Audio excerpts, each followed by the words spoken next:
Phil, thank you so much for coming over and chilling with me today at the podcast. Of course, man. You just got back from Ho Chi Minh City, the film festival. Can you tell me a little bit about that experience? I know it was your first time in Vietnam. Yeah, definitely. Where to start? I didn't know what to expect. I'm super American, so I was raised. I grew up in Hawaii, and then my mom moved me to Portland when I was 11. Went to school in New York at Cornell, NYU. Lived in New York till I was, in my 30s, and then moved to LA. So I've lived in the States my whole life. I've heard stories about Vietnam, but they all have sort of a dated quality to them because they're all from the 70s or earlier. And a lot of them involve conflict and war. And I have Vietnamese friends who have told me to go for years. But it took me till I was 43 to visit, which is crazy to say. I think I needed a reason, and the invite to the Ho Chi Minh Film Festival felt too good to pass up. It was historic. It's the first year the festival occurred, but when I touched down, my expectations were colored by just years of stories and baggage. So when I first saw the city, it was remarkable. I mean, the energy was great. It felt sort of like a mix of New York and Hawaii. Yeah, and I recognized so many aspects of it. But unlike my very first thought in the cab, I had a few thoughts because of the way I was picked up. Like, my handler was awesome. Her name was Amy, and she had a sign, and then there were guys shooting us like paparazzi style, and I was like, what is this? This is out of the airport? Out of the airport, yeah, just from the festival. They had like 4 or 5 photographers, and one of them hopped on a moped and tracked our car and like drove ahead of us and was shooting back off the bike. And the bike scene was already really impressive, but that was like a move. I was like, wow, that's very dexterous, able-bodied cameraman. And my handler was laughing because it was her sort of first day at the festival, and the driver was even laughing. So it was very festive feeling and very exciting. But overall, in terms of the architecture and the city, I grew up basically with my father, who's Vietnamese. My mom's white. My father's from former Saigon, and I grew up when I was with him in Chinatown in Hawaii, which is very small. There's a big Vietnamese population there, but the Chinatown there is tiny. And Vietnam in many ways felt like Chinatown, but it just kept going. Yeah. So I kept expecting Ho Chi Minh to sort of run out. As we drove, I was like, wait, it's endless. It's big. It's just not stopping. And the buildings kept changing. And I was like, oh yeah, of course. It's because it's a whole city. It's not like 5 blocks of a cordoned off area made for the Vietnamese sort of expatriates. And I realized how sort of conditioned my thinking was by the diaspora, which was a theme over the course of the trip. I was there for, I think, 9-10 days. And I realized how much I saw things through the lens of the fragmentation of the Vietnamese people, and not the origin and the epicenter of the Vietnamese people. And I had never been able to put that together until I touched down. And it's weird because when we, as guys in our 40s, are living and growing up in America, we think that it's human nature to think that we exist in a world, a real world, that thing doesn't exist, right? It's just not in our consciousness. So when we think about Vietnam, I for many years now, 3 or 4 years on the podcast, I've been like extolling the virtues of like going back to Vietnam and like, oh, it's changing. But when you tell me that you get picked up at the airport and there's paparazzi to pick you up, I mean, this isn't now. We're in the future now in Vietnam. It felt that way. Yeah, it felt like everything I had heard about was sort of past tense, and it's interesting because the population's very young, right? It's like early 30s on average. I think that's the average age, and you can sense that when you land in a place. it's weird. You don't necessarily look around and see young people, but you can feel that the energy is different right away. And that was remarkable. I didn't expect that. I think it felt younger as a city than like Los Angeles. Right. I New think your York. brain is doing its own calculus, right? I think when I'm hearing you say that, it's like your brain is scanning like its peripheral, and then you just recognize like a lot of young energy. Yeah. And I think it's just doing that calculation in your brain, and you're just like, this is a very vibrant place. You feel it. Yeah, you feel the vibrancy and the life. It feels like a thriving place, which was so contrary to my feelings about my Vietnamese side of my family, because it always felt older. You know, my father's old. He's like in his 80s now. He's 83.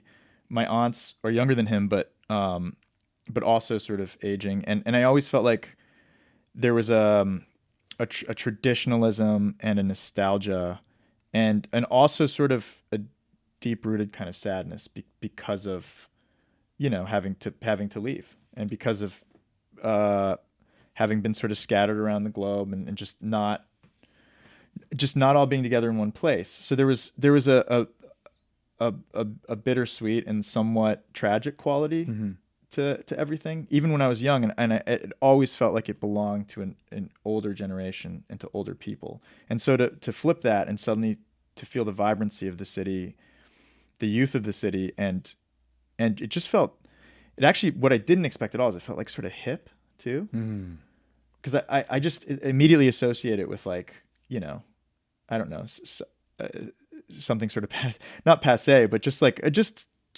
old and traditional. Yeah. And instead it felt hipper than me. I was like, this is a lot younger than us. Yeah. You know, before we get into this whole like filmmaker journey that you know we're here to talk about, I just want to say that a lot of the guys and women, men and women that I work with, have a lot of respect for you. You were invited to the Ho Chi Minh City Film Festival, and that's not something that like everybody gets invited to. There was Tom Cross, who's an Oscar winner, who's also Vietnamese. You were invited, and when I was hanging out with you and Tom recently, I was thinking about how late you are all coming to Vietnam and finally going to Vietnam, and I thought to myself, with all that knowledge that you have as a filmmaker and somebody who understands film theory and structure so well, did you ever look while you were in Vietnam and say to yourself, God, I wish I came back here 10 years ago, 15 years ago to get involved in the film business? Yeah, I mean, I complicated thoughts. That's a great question. I have sort of complicated thoughts about that. But like, yeah, my first thought when I landed, and this always happens, is why didn't I come here sooner? Yeah. Right? Like, I would have loved to experience Vietnam in my 20s, for example, or even like as a teenager, just to feel it in different decades of your life and see how you interface with the city as you age and change is really, and then I was thankful that I was in Vietnam at all. I was like, thank God I did this now, and not I didn't wait any longer. I didn't wait till I was like super old, you know? In terms of film, a few different filmmakers talked to me and would just say sort of offhandedly, like, yeah, you should make something here. And I never saw that as a possibility, primarily because I don't speak Vietnamese. I feel like a fake Vietnamese person half the time. I'm half Vietnamese. People don't recognize that I'm Vietnamese straight away. I definitely grew up with all the baggage, I think, of a Vietnamese American, and was exposed to tons of Vietnamese culture, you know, food and my father's friends and friends of mine in Hawaii. But yeah, I assumed I needed fluency in the language to even operate that way. And one of the surprising things was like meeting filmmakers in Vietnam who were like hyper respected, who were just sort of as American as I was.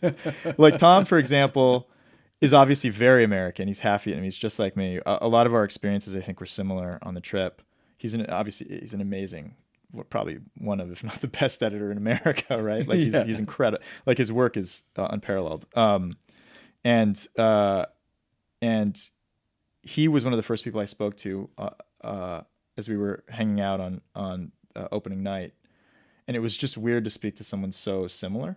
And then Tony, who made Tony Three Bui, seasons, who yeah. made 3 seasons, and who's such a staple in the Vietnamese film industry, and many people, like the organizer of the festival, Flora, said that she. Oh yeah, Anderson as well. Anderson's one of them. A lot of people. Anderson's amazing. Flora's amazing. A lot of people said that they were influenced by 3 seasons early on.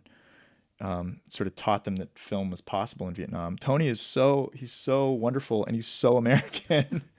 And we hung out like every morning, getting breakfast together, and just talking about projects and ideas. And he's teaching at Columbia, and I just didn't expect to find a community of people that were so like-minded. And that we're also so westernized as well as Vietnamese that it was immediately comforting. It is so crazy to hear that, because I don't know how many thousands of men and women who are Vietnamese probably think the same way you do, are probably alienated, disconnected from the Vietnamese culture, the Vietnamese homeland, and then they go back the first time and then they have this thought. Because imagine if we were a true network of believers of Vietnam becoming unified as a united front globally, and we were just making moves together. I don't know how long that's going to take. I don't know if that'll ever take, but I think before this experience for you, there was probably no Vietnamese film industry in your mind. Not an accessible one. I hung out with Lynn quite a bit, with Fancine, and I think I met him at Dan and Brittany's like Tet party, and we just started talking. The first night I met him, we spoke for like 3 or 4 hours, and he knows I'm a writer, and he was actually taking me through a lot of the kind of story ideas and script ideas that his Vietnamese writing students were working on, and it was just a window immediately into like the psychology and mindset of Vietnamese creators and storytellers, and I was so riveted by that. He was also telling me about his own projects, but he's made 4 films in Vietnam, and he kind of gave me a crash course on like what the state of the industry is now, which is really promising. And just it was weird because he was, he is a prolific filmmaker, but he's also a co-star in The Sympathizer, and he's playing a character. I read the book and I knew the exact character he was playing, the major, and it was strange to meet him and the rest of the Sympathizer cast, because a lot of them were there that night. It was sort of a party for them as much as it was for Tet, and you were there. It was my party. It was your party. Yeah. Oh my God! That's right. You hosted it. Yeah, it was the Vietnamese podcast at Dan and Brittany's. Which is awesome that you got to had a banner above it. It's awesome that you got to be there and kind of have that experience, because that's my whole goal. That's incredible. Is to do that. Yeah, there you go. Yes, to bring the community together physically and audio, through audio. Yeah, so it's sort of an answer to your own question, right? Like, imagine if we could all just vibe and sort of get on the same page. I mean, that's my vision, right? That's my vision. It's constantly it's push brilliant. it. Yeah, it's clearly effective, because I mean, I met so many people that night. Thank you for hosting it's such a faux pas that I forgot you were. I think it's actually a beautiful thing, because it just shows that it just shows that you don't need to really know like what that party was about. Yeah. You just need to know that you made that connection with Lynn and the Sympathizer crew that night. I was like, it must be a Cape party because Jess Vu's inviting me, but then there were like Sympathizer drinks on the menu, and then Viet Thanh Nguyen's there, and I was just like, okay, this is obviously a bigger. So that was sort of the start too of this line of thinking that like, I actually I thought of wearing something really boring and traditional, just because when I hear about a Tet party, my mind flashes back to my parents. And I went, and it was like the hippest group of like young Hollywood people. I was like, everyone's so good looking and so well dressed. I got it all wrong. And then to meet people playing characters from my father's generation that are like my age or younger was just a trip too, because I was like, this is something. This is really, it's wild, right? Yeah, it's really fascinating. Really wild. I'm glad. I'm glad. No, it's not a faux pas at all. I think a lot of people that I've encountered in the last few years have said, talk about this, it's like the greatest party in the world, and they have no idea, and I just don't say anything. That was an incredible party. Yeah, it was a really. Sandra Oh was there, Ronnie Chang was there, Gao Yeah. Ying and Gu Jing and Vitan Nguyen. It was quite a night, and then every year we just kind of build up on that. We just kind of like get it to just more. There's more people in the entertainment industry, and I'm finding out like in the last year that there is a lot of producers and directors that are Vietnamese that don't even know that this exists. How are we living in 2024 and a lot of these guys have no idea, like this whole, Tony Boui's age, his class has been since 98, 97. These guys have been operating since 97, 98. And they built like multiple generations of filmmakers that are tight, that are close to each other here in LA. It's really an interesting question. And, good on Tony and Tim and everyone that and you especially, like everyone that just cultivates a real thriving community. I think you're really going against the grain of how like big swatches of America are set up, but especially Los Angeles. Like everything is so sort of balkanized and private and specific. Yeah. In LA, it feels like you've got to like make an appointment to meet a friend sometimes. And when you do, it's like an hour and you're out, you're back to whatever your hiking. But that's not like fasting schedule is. It's not like that in Vietnam though. No, my God. That was very spontaneous. It was incredible.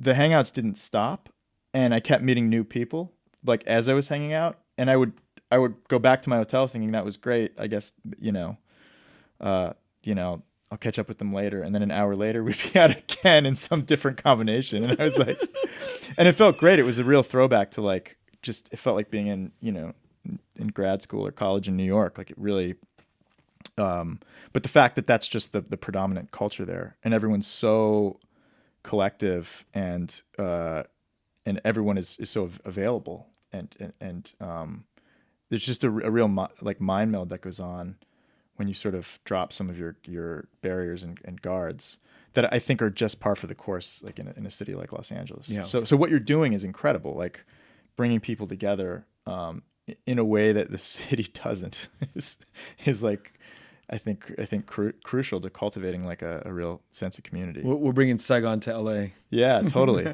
Totally. And it's, yeah. I always am curious about writers at your level, and when I say at your level, it's this like thorough understanding of structure, this thorough understanding of theme, and all of these tools in your tool bags that you know how to deploy. And I am curious what you think makes good movies, good music, a good dish. What makes things good to you?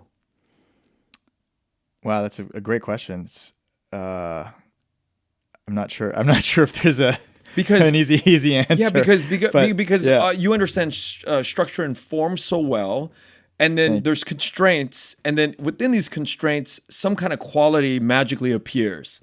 And so I want to hear what you think, why things are good to you. When you look at something, why do you think that that's a good thing? I think a lot of that understanding, and I'm glad that's the way it comes off. It just comes from like overthinking and nerding out too much on structure and story. So I'm going to try not to overthink the answer to the question. I think like my immediate thought when you say, oh, this is like this kind of like umami, like what makes a balanced dish. We were Bao took us to get some com tom. I'm going to mispronounce everything. But it was just at a street vendor, and I was sitting there eating it, and it was so balanced, so incredible. It's $4 dish, but it was beautiful. It was a beautiful sort of example of like how to balance and counterbalance flavor. It's sweet and sour and salty. Like the umami was perfect. The fish sauce was just an incredible sort of addition to the dish, and it was the whole thing just. You know what it is when you eat something that has that that balance. I think art's the same way, and structure and story are the same way. And you can dissect and overthink and analyze good works of art or good dishes, but in the end, either they taste balanced and they really elevate your sense of what the dish is and should be, or they don't. And that's the place I probably started from, like, just really a genuine appreciation of like things that taste good and that really work.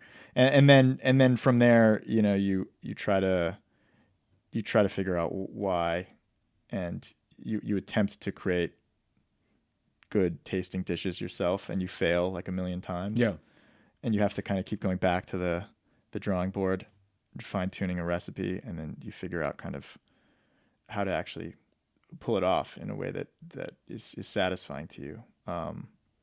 You know, I mean, a million things have been said about this. This is Ira Glass talking about the gap between when you start, there's a gap between your taste and what you're capable of, and it's only through like working kind of countless hours that you can close the gap and actually begin to sort of create things that suit your own sensibilities and the things you'd like to see written or made. So, but does that answer your question? Yeah, it does. It's very clear. And it leads me to the next thing is, when do you think that consciousness started to kind of show up in your life, early in your life as a creative?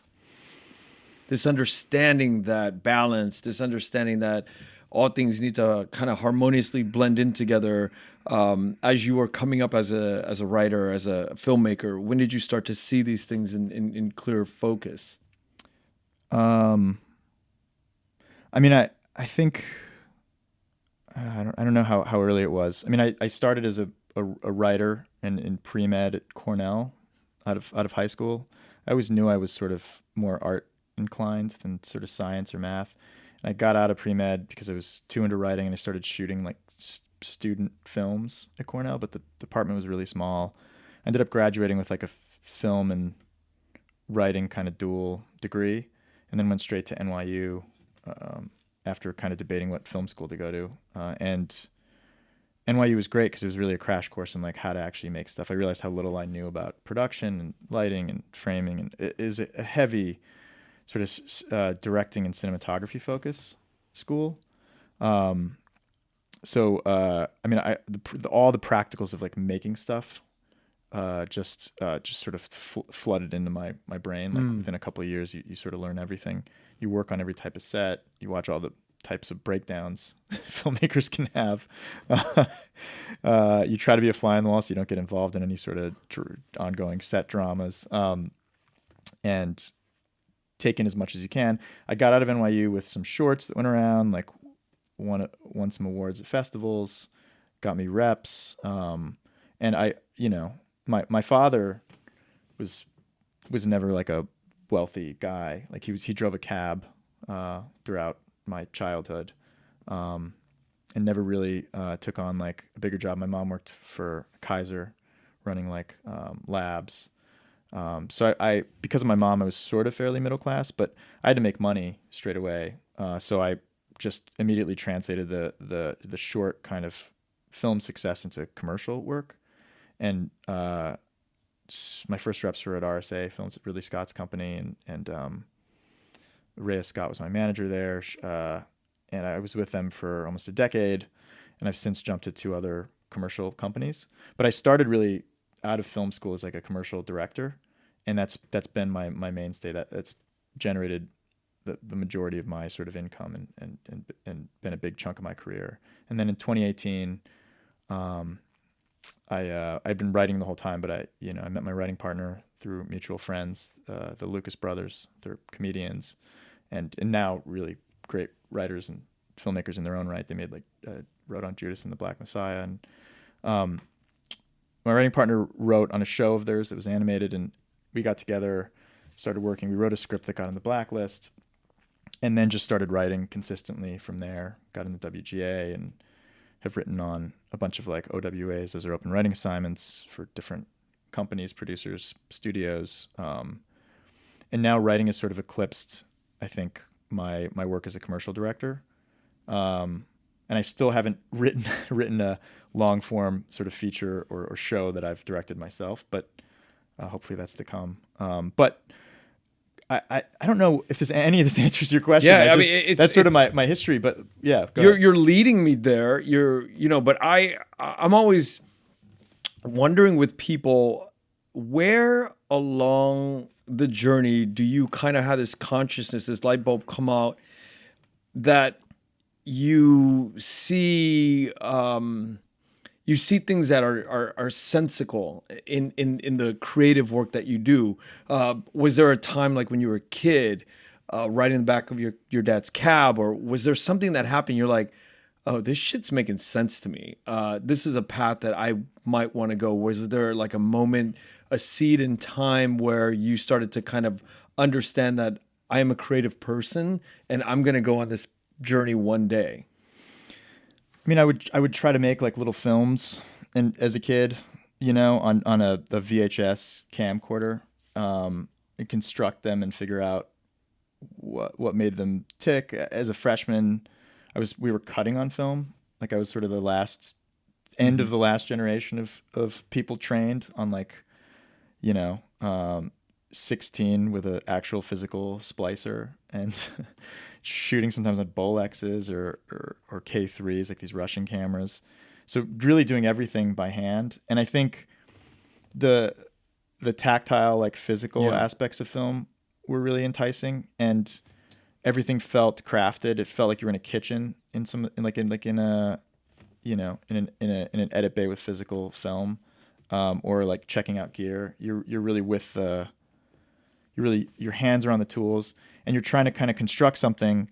But was there a moment? I mean, it'd probably be like a moment watching something. I think like in third grade, my teacher he got permission slips signed by everyone, and he put on like 2001 for everyone, which is a really heady movie. I can't imagine showing my son that now. He's in first grade. Maybe by third grade he'll be ready, but like it's a pretty scary film. And I remember being fucking blown away by that movie, just I think everyone, it's hard to talk about this specifically because I'm going to have to reference movies that influenced everyone, right? Like 2001 was huge. I saw Vertigo a couple years later. That's an incredible film. I think you watch good movies and you wonder what the balance is, and what those movies are really about, right? Like what they're actually doing. And it took me years to realize that there was a thematic argument at the center of the movies. There was a central dramatic argument that like was sort of compelled by a theme, and the characters like represented different shades and nuances of the argument. And there was a real construction to the films. They weren't driven by intuition solely, and to tease out what the writing was versus the craft and direction. There are big differences between those. But I'm trying to think of like I don't have like one specific intuitive moment when I was like a light bulb went off and I was like, this is what I'm doing. Yeah, and I asked because I think, a lot of the audience members are young, and many people are leaning into listening to what mom and dad wants them to do in the Vietnamese community. And sometimes hearing that light bulb moment is very random for different creatives in our world, and hearing it can be inspiring sometimes. Like it just comes from nowhere, or just your vocation, your calling is something that you don't really plan for. And if we can accept that it's not something that we can plan and control, then some of us can let go of what mom and dad or any parental kind of voice in our head is leading us, into. So I kind of want to hear it sometimes about where that origin story comes from creatives. Yeah, it's a great question. I wish I had a better answer. For me, it's like a bunch of smaller moments that just composited into like wanting to do this. It's like for a living. It's not the easiest industry, and I probably would have picked something more stable if I had more conscious choice in the matter. But like there was no question early on that I was like more creatively inclined. I remember like I think sophomore year at Cornell, I was studying like organic chemistry as a prerequisite to medical school, pre-med. Yeah. And I was doing okay, it was tough, but whatever. And then I was also taking a creative writing class, and I wrote, one of the assignments was like a short story. I wrote this short story, and it was all in third person, but it was actually like a first person short story. And it was about a doctor in Los Angeles. It was sort of Bret Easton Ellis inspired. It wasn't that original. It's fairly derivative, but like was about kind of a megalomaniacal doctor in Los Angeles who had buried his own voice in the third person. He was such a narcissist that he was referring to everything in the story as though he was the narrator, the voice of God. And because of that, you didn't get a sense that he was even a part of the story itself until later in the story when he starts talking to characters, and it feels almost like a ghost is speaking to them, and then you realize there's an actual guy there. Yeah. And some of the students had read it wrong, and my professor in the class, when he realized what was going on, like had them all go home, reread the story, and come back to rediscuss. And I didn't expect any extension on the assignment. And I almost felt embarrassed that he had given them more work to do.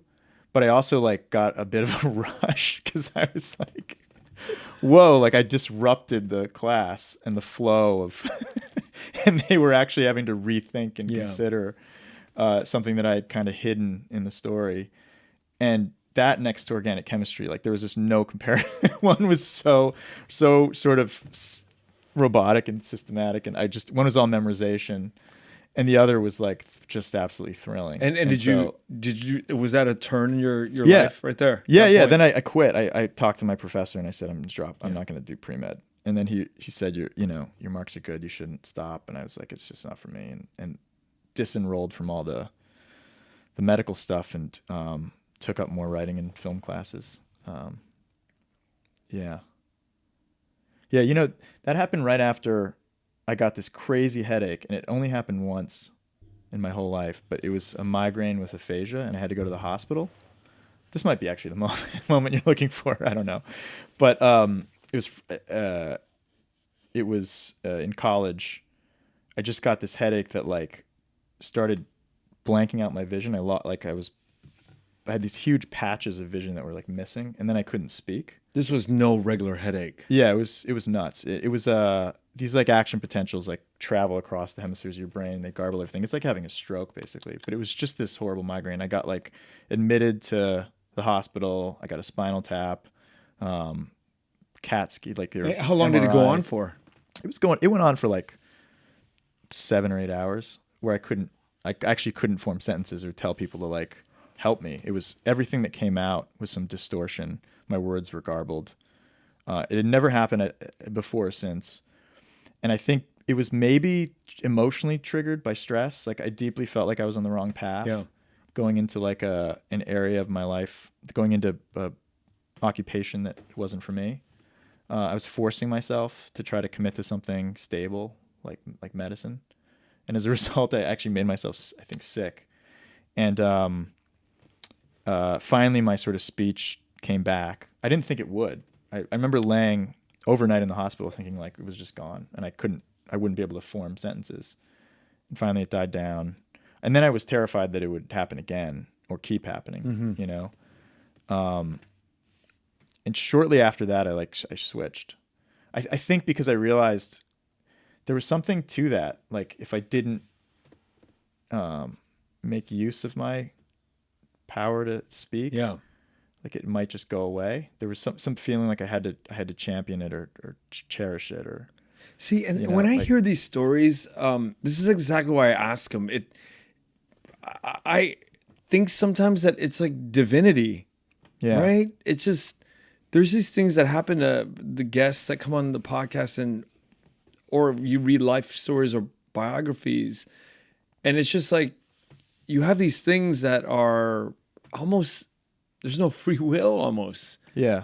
You're just kind of like floating along and doing your thing and trying the best at this road of pre-med, and this happens and you start to kind of like, it's almost like we don't have control over a lot of the decisions as creatives. Yeah. These muses just come up and they appear, and then you start to go down one road and it leads you to another door, and pretty soon, because it's always the people who are chasing fame or glory or money that really never make it. Yeah. But it's when you are in these situations where the sirens are calling and they're just come to the shore, and that we heed these callings, and then we just go and our lives turn out way different.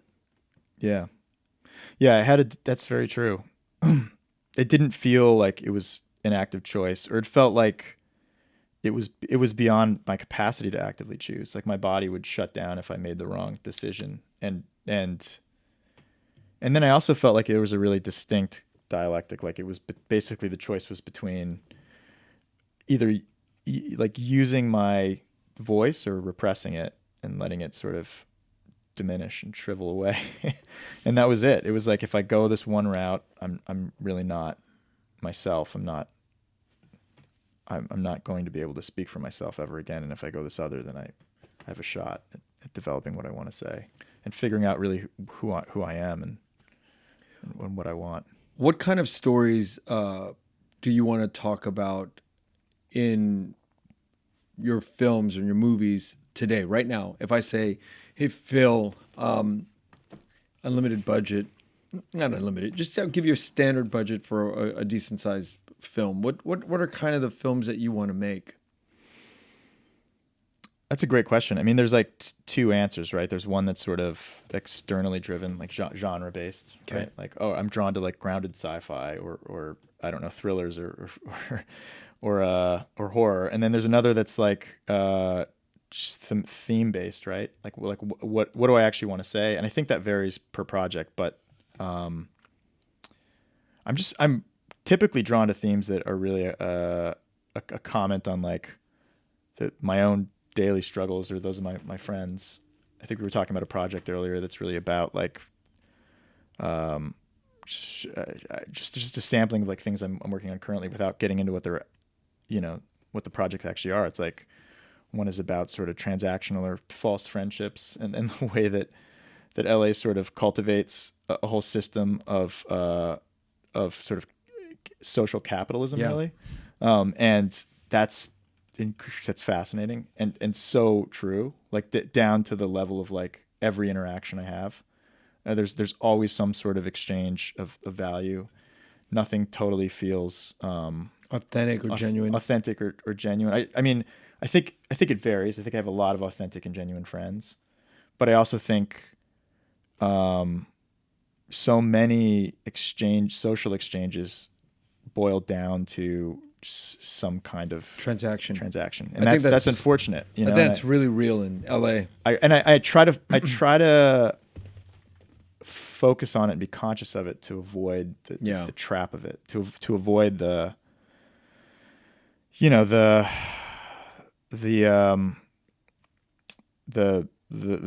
consequences of falling for sort of false fake people.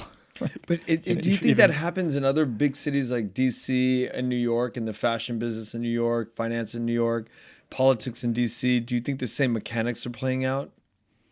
I think so, yeah. I think in every industry. Yeah, it's the same. It's the same structure, right? I think you've got superficiality, that stars and titans of the industry, and you have people clamoring for more influence and success, especially in politics, but really in any business. I mean, I think that this is like the result of the system we live in. And there's a great debate, like can you separate transaction from friendship? Is it possible? Or do you need people who are striving for the same things you are to even foster friendship to begin with? I think it's much easier in Oklahoma. I think it's much easier in, Montana, where there's no real, God, I could be very off here, but there's no real variations on power dynamics that are like, you're dealing with a lot of people in a relatively small environment where everybody kind of knows everybody in these circles.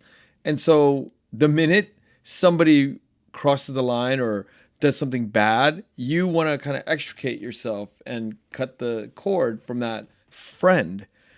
But at the end of the day, I mean, do you have the willpower and the strength and stamina to stand with that person and say, I'm going to grow with you, even if you get canceled? Or, it's just... Well, that's an interesting question. Like, when friendships are fundamentally transactional, how fair weather are they? Like, how little loyalty is there in fact? How much are people actually willing to stand by you if at their core they're not totally real? And at what cost that you're sticking around with this friend, but it's like burning you from your business contacts too. Yeah, in a absolutely. city like this. And I think you can sort of encourage and foster an environment in which all these sort of weird fake transactions thrive, or you can sort of go against the grain and really try to cultivate like genuine relationships. It's an active choice that you make every day when you're in like a coastal city, for example, But what if a you're certain industry. But what if you're intentional about a friendship, but that friend is actually doing a lot of damage to your reputation at this point? But you're trying to be authentic, you're trying to be genuine, but for whatever reason, that friend's just not getting it, and it's now affecting the optics. Oh my God, I talk to so many people about this stuff too. You know, That's a tough question. That's sort of like taking it out of the arena of like cancellation, since it's sort of polarizing, and putting it in the arena of like your friend has some sort of behavioral issue, or is like an alcoholic, right? Or like acts out in a way that you can't control, and then you're suddenly accountable. Yeah. Just you have to sort of explain that or apologize for it. Yeah. If you want to continue to be friends with this person. That's very complicated. I think it's a case by case situation. Some people are. But there's a lot of parallels to, I think, me as a Vietnamese American and Vietnam, the homeland. Yeah. You know, it's almost that too, where a lot of our elders are like, you know, just because you go back and forth a lot, you are complicit in, you know, some of the government's decision to violate certain things. And I don't know like where the line is with all this stuff sometimes, you know? It's a really great question. I think I've been wondering about this sort of a thing for a long time. Like my father, yeah, and a lot of his friends after he immigrated, like in Hawaii, like after 75, I think he had very complicated dynamics with all of them, and just some of them were acting out. There was a lot of frustration and anger and feelings of alienation and discord, like in the Hawaii Vietnamese immigrant community. yeah.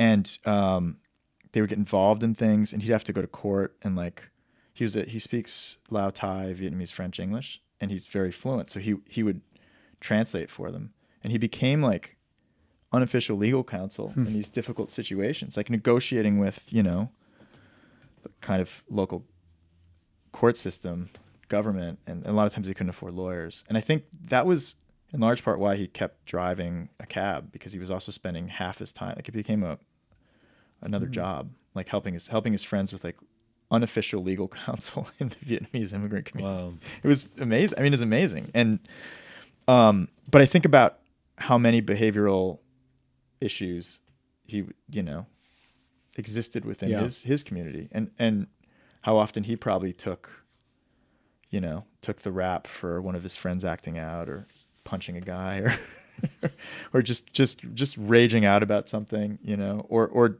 doing something in a criminal way because he couldn't make rent, because there was no job opportunity, because the system was sort of maligned against hiring him. I had, you know, uncles that were all struggling with these things. And anyway, it's fascinating. I think thematically, like I'm drawn to stuff like this. Yeah. And I also see it as part and parcel to like issues my father had and the Vietnamese community had in Hawaii. And I'm also just fundamentally drawn to like another thing I'm working on is just about someone that starts to do really well in industry and then just basically gets exploited and taken apart by the very people that are sort of championing him. And I think that's sort of a dissection of what capitalism is at its basest form, what the sort of perils of capitalism are. I'm super fascinated by that. I think about like wealth inequality all the time, and maybe that's because I'm Vietnamese, or just because I've grown up in a. Can I ask you system? if what you understand about form, structure, thematics, and the way you talk about, you know, approaching story, is it possible for somebody like you to create and develop a film? This is a big debate like I have. Is it possible for you, with your limited amount of like true Vietnamese culture in the homeland, is it possible for you to structure something and write a script about it and then have some Vietnamese director in Vietnam shoot that script in Vietnam and change things, or is it fundamentally when you put your foundations and your beams and your angles and your structures in, it's fundamentally American, and you can't really make it Vietnamese? Because that's what a lot of people were trying to do at some point, which is Vietnamese Americans born here. We have these story ideas. They're cool. They make sense in here. And then we're like, let's export it back to Vietnam. But we're like, wait, it makes no sense. And it makes no sense on a structural level now, because, so I want to know, since you understand that so well, is it possible to take the structure of something that you've really, really fleshed out, take it to Vietnam, and then reconstruct it to fit Vietnamese? That's such a good question. I don't know. I mean, I was teaching at the Script Lab. Yeah. During the festival. Right. That's why I want to hear this. And working with like Vietnamese students through a translator who's great. He actually translated "Save the Cat" into Vietnamese, which is interesting. So that actually speaks to your answer. Like that's, I'm not like I have mixed feelings about "Save the Cat." It's a bit of a cheat sheet on structure, right? But like the fact that last year he translated that book and it came out, and like Vietnamese kids and film students and stuff are reading it is really interesting, because it's a very Western based, studio based sort of form. Yeah. It's literally a formula, right, on how to write. But it's also a starting point for like a deeper discussion. Absolutely. Right? And like fundamentally, I don't think it's perfect. I don't think it teaches the best habits, but like it gets people into the mindset of thinking about like how to tell stories, maybe from too Western of a place. But the Vietnamese students there had questions like this, kind of like what happens if my character like doesn't want anything, or sounds very French, right? Or like doesn't really have a goal, or is kind of just reacting to stuff that's happening.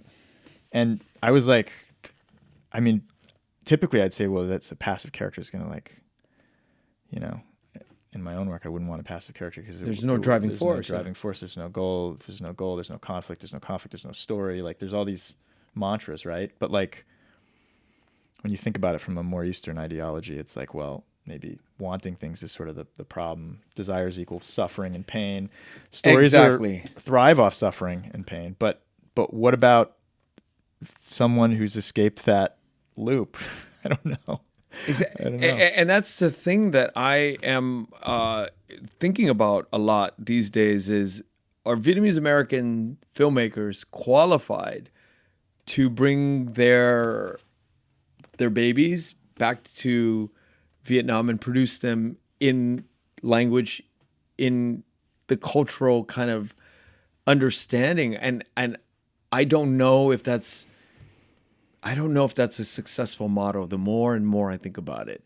Because like somebody like you who thoroughly gets structure and form, you bring your horror, or your horrors might be something that might work, but you bring something to Vietnam like a drama, and you kind of have to deconstruct every single thing if you're not in that community. Or here's what I'm asking, or can you take it and translate it in Vietnam and make it work? But then all of the pieces are kind of put together because of American cultural structure. Yeah. I don't know. I mean, I think the most sort of negative thing that could happen as a result of that would be like somehow whitewashing, right? Or like westernizing fundamentally Asian stories in order for them to fit a structural paradigm that only really works in the West. Like that's the bad version of that. The good version is sort of meeting somewhere in the middle. Like if you look at the fundamental tenets of just like any story, including like Vietnamese stories or novels, right? Like just good stories are based on some kind of conflict. Yeah. The drama comes from some kind of fundamental debate, some sort of issue. The characters are meting out through actions that better define the conflict and also escalate it. Like those are things that I don't think are Western or Eastern necessarily. It's just human. Just human, right? So if you can agree almost like in a UN styled way about like, okay, they're basic universal sort of conceptions of story and start from there, and then just not step on any sort of landmines that push it toward the west and strip out the east, then I think you can maintain like powerful cultural identity in the storytelling. I think there's two ways of thinking about it. One is that a Western ideology applied to like a fundamentally Vietnamese story is like a potential sort of dilution of the story. Another is like, is that fundamentally Vietnamese story like the best version of the story?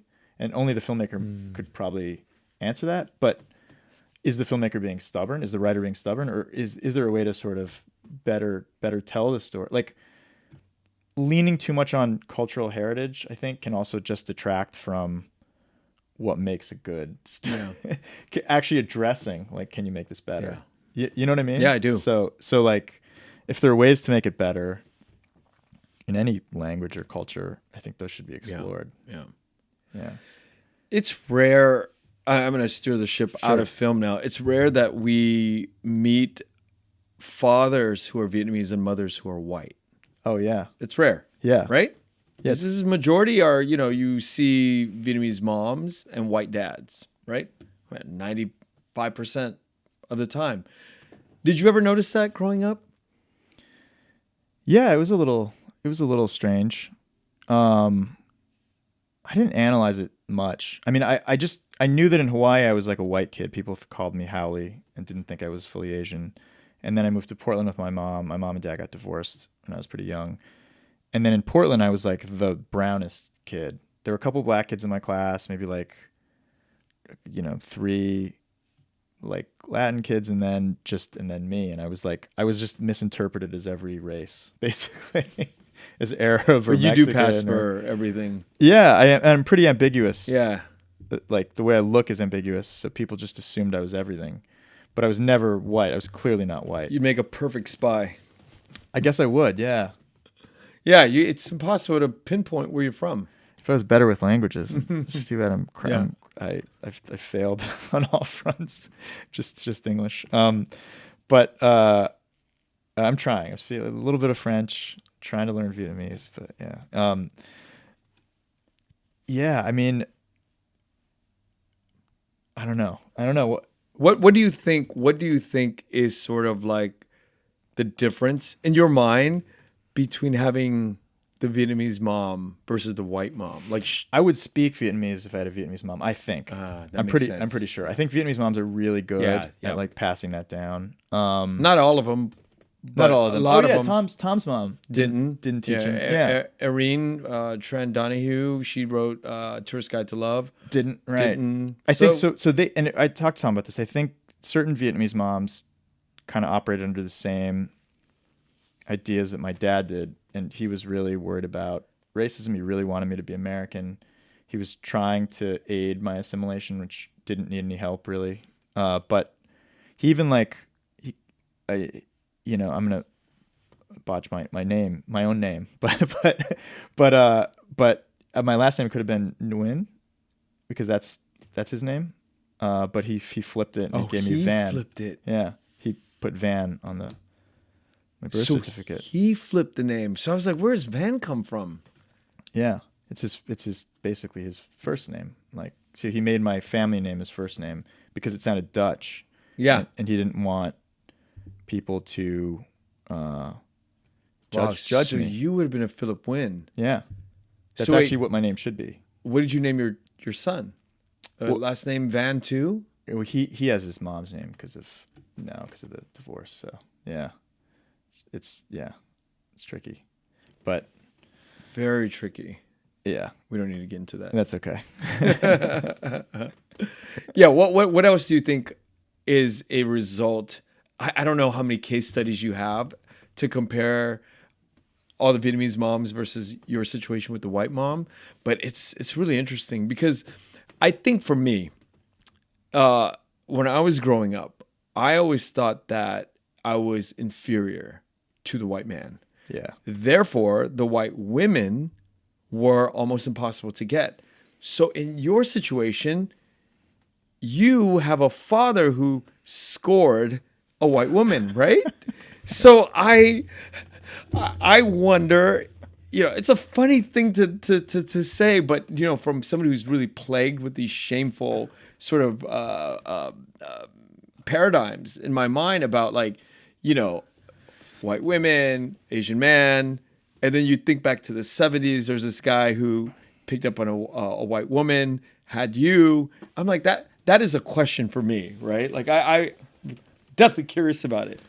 Yeah, I mean, it's also such a minefield. It's hard to talk about, right? But like, yeah, Asian men have traditionally been sort of desexualized in Western culture more than almost any other race. We're at the bottom of the barrel. Yeah. Let's just keep it real. Yeah, sort of. I mean, I think it's shifted dramatically in the last with BTS, few years. Yeah, with BTS, BTS single-handedly changed. Yeah, they really did.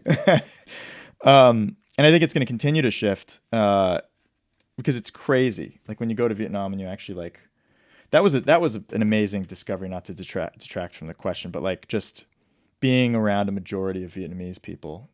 Like I've been in that situation in enclaves and among friends in America, but really being in a city where the predominant race is Vietnamese, and white people suddenly feel like the minority, like the Howley. Like Aaron Toronto, one of the organizers, just felt like, oh, there's the token minority. And it's like, no, that's like a 6'2" blonde white guy. Like, why automatically does it shift? And it shifts so fast. You realize how much your conception of race and value affects you, popularity, like is all, it totally affects you. And also it's all predicated on like really, who maintains a kind of dominant shareholder position in the city. Like it's completely malleable and totally relative to where you are. And that was sort of a trip because I was like, oh yeah, this is within like a day or two. I just saw white people as the minority, and every shade and nuance and personality type was represented in a different Vietnamese person. So I was like, you must don't even need diversity because you have it all within this one kind of racial identity. And anyway, so in terms of like the view I have of white men, white women, yeah, it's conditioned by my parents, certainly. I think I thought of myself as like a white person because I had a white mother. And it was always confusing when people saw me differently. And also for the first 11 years, I was, if you've been to Hawaii, the majority is just Asian. Everyone's mixed race Asian. Vietnamese people are still in the minority, but like everyone's like Chinese, Japanese, or Korean, Samoan. So they thought of me as a white person too. And it was easy because it's like, yeah, there's my white mom. I'm a white kid. And then when that flipped, I mean, Oregon is the whitest place on earth. It's literally like a high school movie about white kids. That was sort of a culture shock. And yeah, I mean. So do you? I'm gonna just be honest because I'm very honest about this in my life. For the first 32 years of my life, it was a mission to just be with white women. It was all I could think about. I mean, and then you can go back into my psychology and the trauma and everything, and you can. My dad had a lot to do with it, his love for white people, his love for Jewish people, he loves Germans and precision culture and all these things that sort of shaped me, and it affects you. And so the idea of chasing, like for me, a white woman was just like a hunger to arrive, right? There's so many things that are like tied into that. But I wonder if you have that. I wonder if you feel that way about Asian women or about white women. Do you have these sort of like weird, because I don't get to talk to a Vietnamese, a half Vietnamese, half white person with white mother, right? That's very rare. Yeah. And so I'm just, it's just a weird fascination of mine that I'm actually writing a lot about in the last 2 years. Yeah. Wrote a lot about this issue. Yeah, no, it's a really interesting one. Any sort of like out of context quote here is so dangerous, right? It's like Phil, quote, "I love white women." It's like, the majority. I'm used to that. I live in that. Yeah, now. The majority of my relationships have been with white women. Yeah, that's Yeah, that's so a that fact, there's yeah. no fetishizing, there's no issues with it because it's just a natural Well, I thing think for I have you. a white mom, and I think a lot of Yeah. times there is something edible about that. I don't know. I haven't dissected it, but yeah, I think you're drawn to what you're comfortable with. I think you look for traits of your Yeah. sort of Yeah. of your parents and your partners, and it just sort of made sense dating white women because my mom's white, and it just felt familial Yeah. and comfortable. Yeah, I guess I maybe I associate anyone Asian more with my dad's side, Yeah. which Yeah. and if I were gay, I'd probably date more Asian Men. men Yeah. because of my father. But like, yeah, it's Yeah. I don't know how. I mean, that feels like it feels consistent with how attraction probably works, but I'm certainly not an expert. So, I mean, just personally speaking, that's the breakdown for me. You probably look at all Asian men as underbelly Chinatown operators. No, I mean, why? Because of my Your father, Yeah, the no. stories I've heard about you told me about your father, and what an interesting life that that he's lived in Chinatown in Waikiki. I mean, I associate so many Asian men like with my own experiences now, which is great. It's sort of flipped. But growing up, yeah, Wait, when did it flip? it's just sometime in, I don't know, early adulthood, I guess. Oh, okay. As I So started to it's- see myself as more Asian, then it, really try to figure out who I was. This is hard. It's interesting to talk about all this, and I feel like I hope it's not boring your listeners, but it's just like it's confusing. Like being mixed race is really confusing, and maybe that's coming out in Sure. how I'm trying to articulate it. Like I'm still confused about many aspects of my personality. You don't never feel white enough or Asian enough. If I talk from the perspective of a white person, I feel like I'm disparaging the Asians in my family, and vice versa. If I speak on behalf of Vietnamese people, I feel like I'm lying about being white. So it's you're just always in a position of general discomfort and Do you confusion. think that makes Yeah. for better human beings because you become more sensitive to everybody's angle? Absolutely. And I think, and not to quote like the, Viet, but like just you see things from two perspectives Yeah. all the time. You can't help but argue and then argue against yourself.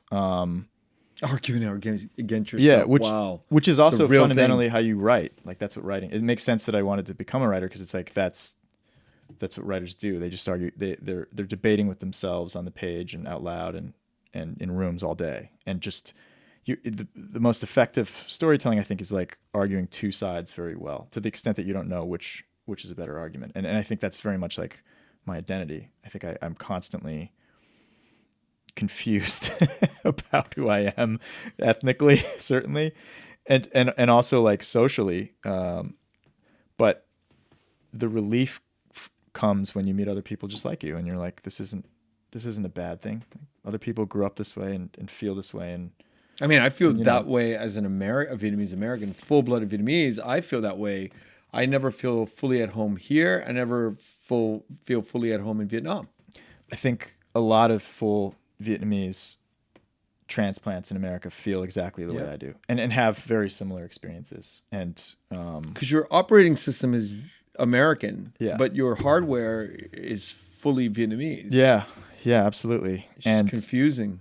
And you also, you just feel the pull of that all the time, often uncomfortably so in situations when it's not beneficial. Like you're with a bunch of like white friends and Yeah. and they get really American and you're like, whoa, there's a certain boundary that feels like it's been crossed, but you can't articulate it. I certainly know that like the majority of my Vietnamese friends like comport and behave in a different way, in a way that's very, and I don't mean to sound like to hit a cliche, but like there's a certain politeness and dignity and sense of respect in every exchange, and also a sensitivity to another person's feelings. And often I don't have that with like white friends, so there, and I have to just adjust for that. Yeah. And acknowledge that that may not be something that they're conditioned to understand. And that makes me sound maybe more Vietnamese than white. So I don't know. But yeah, my father's like super Vietnamese, you know, it was as much of an immigrant experience as you can get in Hawaii Chinatown. And you know, I was up all night sometimes.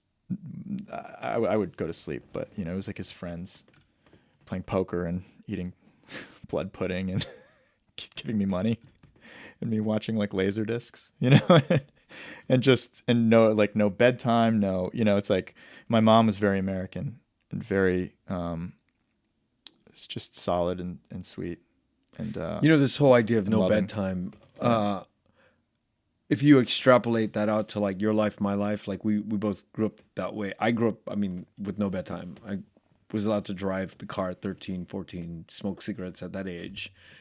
And when you think about the time that you spent with your father living that way, and then we think about our own young children, sometimes I think that is necessary.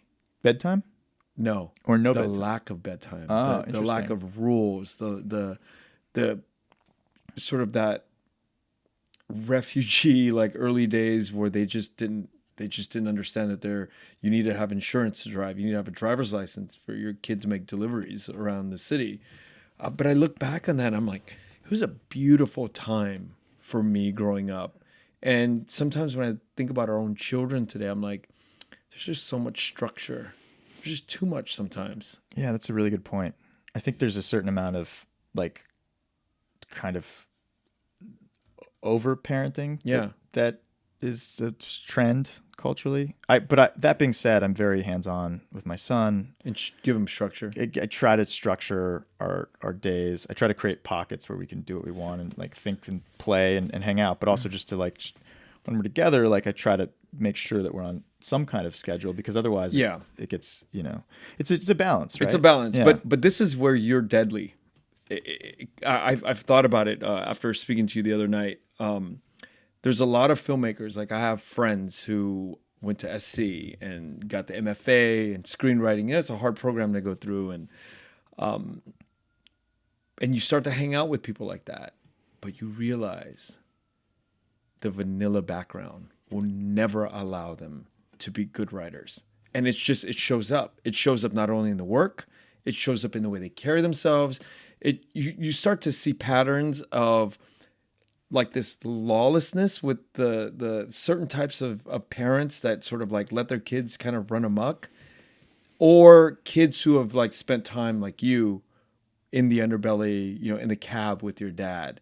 And that ability to sort of understand the structural formal side of writing, and then that really growing up around the poker, around the gangsters, around all this other, it allows you to have this like double sort of like firepower, because now you're smart enough to get this side of the structure, but then you have like this unlimited amount of like imagination that this is what really, because you lived it, you lived through these experiences. I have friends who like gone through, you know, just a very sterile environment, and they went through the programs, but can't really produce anything today because nothing sticks. Yeah, that's well. I appreciate it. I'll take it. I think, yeah, I think I have a like my experiences were pretty diverse early on. Yeah. I got like the full white upbringing from my mom, right? Very like suburban, cloistered, like protected. She's super loving.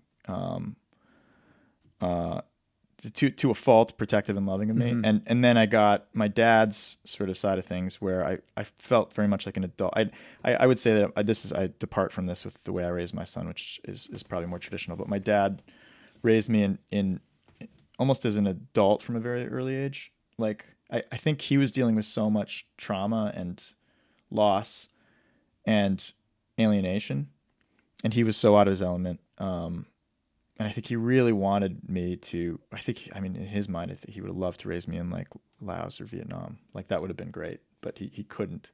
So he wanted to show me what his culture in life was, but he couldn't. He was doing it with sort of broken down tools in a highly compromised environment. And he knew that. He knew I was seeing sort of the dregs of him, not the full him. And that filled him with like sadness and regret and doubt and just a lot of pain, and he just carried that all the time. And he never imparted any of this. He didn't talk about this stuff because he knew it was too heavy for me to understand. But I felt it constantly. And you know, everything was about self-medicating or coping or dealing with the diaspora and with being basically a refugee all the time. And so that, hence the gambling and the lack of rules and regulations, and the, you know, friends dabbling in crime and and me not knowing I was growing up around that sort of environment. I mean, I felt like I recognized, like you watch like Mean Streets or something. I was like, oh, that's like my dad. I'd see Scorsese stuff. I'd be like, it kind of feels way too familiar. Like these are just like his friends, and there's a Vietnamese sort of equivalent to that, and that hasn't really been broken out much in like media or film or TV, but like that was his community. And that being said, all his friends were super loyal and like incredibly invested, and they didn't have a lot, but they gave everything to each other. Wow. And you felt that right away. Like they would do anything for me. I mean, and it was a different sector of society, really, than even of a lot of Vietnamese society. I've heard guests on who talk about how strict and successful and business minded their fathers are, and it's like, this is different. Yeah, you know, this very is different. Because he was dealing with something I couldn't begin to understand till I was older. And I mean, it was very emotional, like coming back from Vietnam, because he hasn't gone back, and I realized like I had taken a trip that he himself hasn't made. And I tried to show him like some photos and videos, and he got emotional looking at them, and I was like, it's just it's so much heaviness there, and so much of it dictated big chunks of my youth, and I felt that maybe maybe falsely, but I felt that as a man you had to carry this stuff and not talk about it. Like, and I've had to get over that and learn how to communicate my own feelings and emotions. But it just set a precedent where I was like, I understood that pain as sort of part of his identity as my father. And I never got to meet him before any of that. And so I often wonder what it'd be like to, pull back that curtain.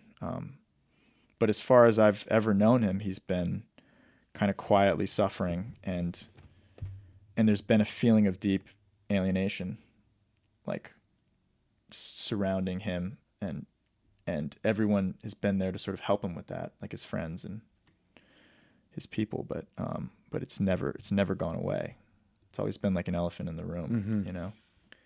Such a tragic state of being, but my father, it almost fits the exact same description. Oh, interesting. Yeah. I think a lot of men who were coming from Vietnam, once they got here, they felt that way in one way or another. It's incredible. Like you picture it, and it's almost impossible to understand, because you could do a thought experiment with just like an American, even like just picture losing your country, losing America, and being shipped somewhere else where everyone is bigger than you. Nobody respects you. Everyone wants the part of the culture that you represent to kind of go away. They want to turn the page. And then you're shunted into, to kind of a dirty, poor part of the community, and you have to try to make good and live up to some expectation you've set for yourself in a totally different country, different part of your life. And then your kids are born and they don't see any of that. They just see what's left. It's broken. What's left. And I think about that all the time, about the difference between the two versions of him, Yeah. And it's not it's not spoken of enough, but a lot of the men of that generation are dying, and, the remnants of these men's ghosts are living inside the children like us. And I think it's important to talk about this stuff. It's important to open it up and, make it a normal thing to talk about, and how it's affected, our masculinity.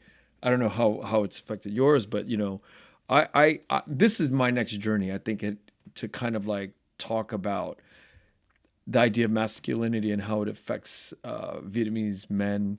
And because Vietnamese men, second generation, have been affected by these ghosts and these former big men, it affects women.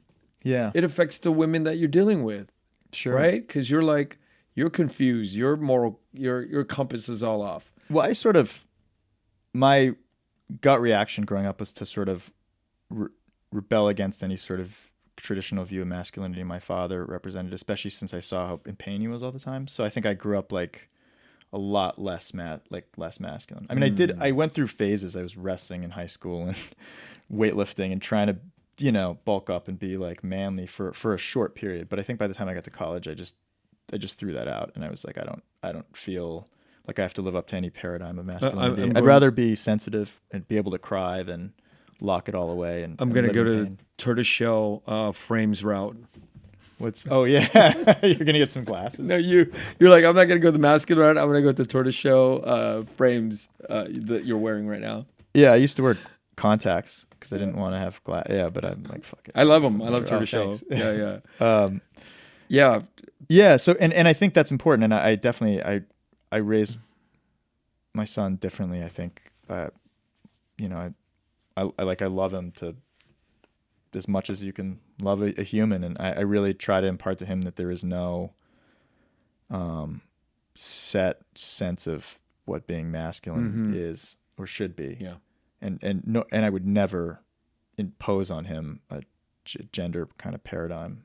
And what's great is he doesn't inherently gravitate toward it. There's certain things he does that are traditionally very boy-like, but he's not. I think this whole generation is not going to be defined by any of these like kind of gross repressive standards. And I think it's a wonderful thing. Yeah, that's it. Period. It's a wonderful thing.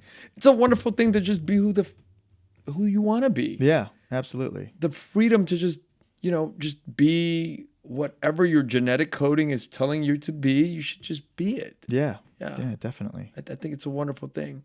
Well, thank you today for sharing a lot of things. And I think that for me to get the sort of at the core of who you are, and it inspires and it educates. You have a very different life story than a lot of, half Vietnamese who have fathers who are Vietnamese or white, and mothers that are Vietnamese, or just pure Vietnamese, mom and dad Vietnamese.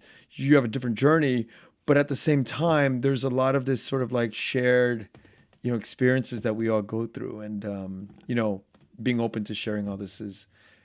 I feel very privileged and honored to be able to get to listen to what you've told me about. That's very kind, and the privilege is mine. I really appreciate you chatting with me about all this. I don't get to talk about it to this level very much, so it's much. And I think the next time we do this, we'll do it with one other person, with Tom Cross. Sure, yeah, that'd be awesome. Yeah, because you two are very similar in many different ways, like kind of like twins. He's just the older, just came out first. But yeah, you guys are very identical in terms of your journey, your family stories. I see him as like many levels above me, so that's incredibly kind. but no, I do relate to a lot of his experiences in an eerie way. Yeah, like we're sort of paralleling each other's sentiments and comments on different aspects of our identities, and certainly the experience of this trip. So going back to Vietnam for the first time together. Yeah. Did you know him before? No, I met him like the first night, second night I was there. Wow, it was wild. It's awesome. Well, we'll pick it up in the next podcast. Great, thank you. Thanks for coming on. Thank Phil. you, Ken. All right. Appreciate it. All right. Thank you for listening to The Vietnamese with Kenneth Nguyen. Special thanks to Brittany Tran, to Jane Nguyen, Catherine Nguyen, Tina Pham, Sydney Jamie, and Christo Trin. Please find us on Instagram, Facebook, and TikTok at The Vietnamese Podcast.